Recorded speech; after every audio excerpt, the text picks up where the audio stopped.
Hi, thanks for watching. It's another day, and another politician has done something stupid on Twitter. And I'm not talking about the president this time. No, it's Representative Keith Ellison from Minnesota. He posts at Moon Palace Books, and I just found the book that strike fear in the heart of real Donald Trump.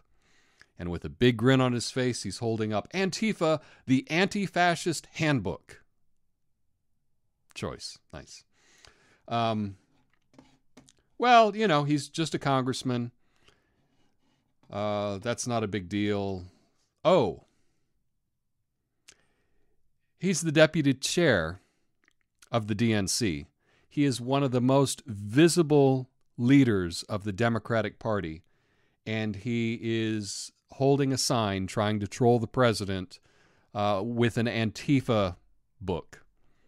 Holding a book like that, it's like you're endorsing it. It seems like you're endorsing it. Well, what about the book? Is the book really that bad? Have you even looked at the book, Tom? Yeah, I got the book. And it's very interesting. There's one word that comes up very often in the book. It's a 4-letter word, Nazi. And let's just see how many times it shows up.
Wow, that's a lot of Nazis. Now, I haven't counted, but I'm sure there's more. Nazi is in this book more often than Jesus is in the Bible. I guarantee it. That's a lot of Nazis. And I understand what he's trying to do. What he's trying to do is he's saying this group hates Nazis, this group fights Nazis, and Donald Trump would be afraid of it, kind of implying that Donald Trump is a Nazi. Calling Donald Trump a Nazi does not get more people to the polls. Calling Donald Trump a Nazi does not get more people to register as Democrats and get out to vote. It doesn't work. It's a failed strategy, and it disappoints me to see him going down this road. But what's even more hypocritical of Keith Ellison doing this is he's had his own. This is a constant thing. In the past, he's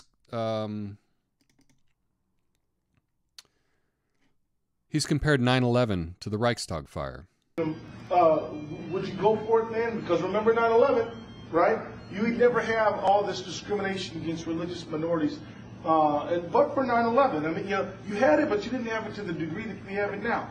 9/11 is this juggernaut event in American history, and it allows. I mean, it's almost like, you know, the Reichstag fire kind of reminds me of that. Implying that Bush and Cheney are using Nazi tactics, using the language of Nazis to talk about his political enemies. So he's done that in the past. It's okay. He apologized for it. But he's done this over and over again. And why might he do this? Because he himself has been accused of being an anti-Semite. Minnesota Democratic Congressman Keith Ellison expressed regret today for his past association with Louis Farrakhan and the Nation of Islam. Ellison explained in a Star Tribune op-ed why he cut his ties many years ago to the Nation of Islam, which many regard as anti-Semitic and a homophobic organization. Pat Kessler's here. Pat, I mean, this is kind of running the same play. Ellison had to deal with this years ago when he ran for Congress. Yeah, he did. So a lot of us know about this here. He's now running, though, for chair of the Democratic Party nationally. Ellison was a Nation of Islam supporter 25 years ago as a young civil rights lawyer and organizer. He condemns this group now and says he should have listened more and talked less. Ellison helped organize the Minnesota contingent attending the 1995 Million Man March to Washington. A nationwide African-American protest featuring Nation of Islam leader Louis Farrakhan, whom he publicly supported. Freedom can't come from white folks. But the Southern Poverty Law Center, which tracks hate groups, lists Farrakhan's Nation of Islam as anti-Semitic, racist, and anti-gay. Ellison apologized to Minnesota Jewish leaders 10 years ago when he first ran for Congress. Now, in an unusually candid op-ed called "The Mistake in My Past," he denounces the group again. These men organize by sowing hatred and division, he wrote, including anti-Semitism, homophobia, and a chauvinistic model of manhood. I disavowed them long ago, condemned their views, and apologized. Bring this thing back 2018. Wow. So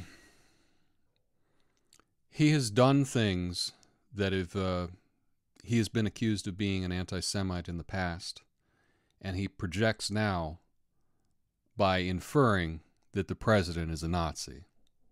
Unbelievable. I don't believe the president is a Nazi, and I don't believe Keith Ellison is an anti-Semite. But this kind of rhetoric